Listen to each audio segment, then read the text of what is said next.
I come from Tripura. When we come here to England, we hear about the immigration policy. When I come here to the UK, we hear about the great contributions of the British Raj to our country. I come from Northeast, a part of Tripura which was never under British India, which was independent, which had its own culture, which has its own culture, which has its own language, and today you will see a small showcase of it.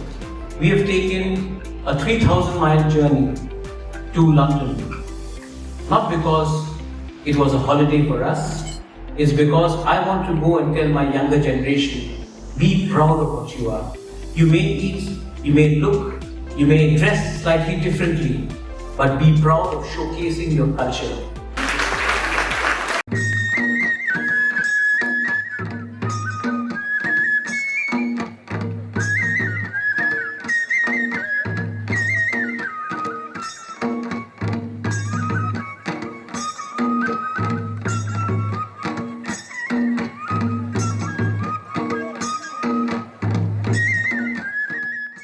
Its grand legacy of being one of the only kingdoms in India where the Britishers and other foreign rulers could not intervene.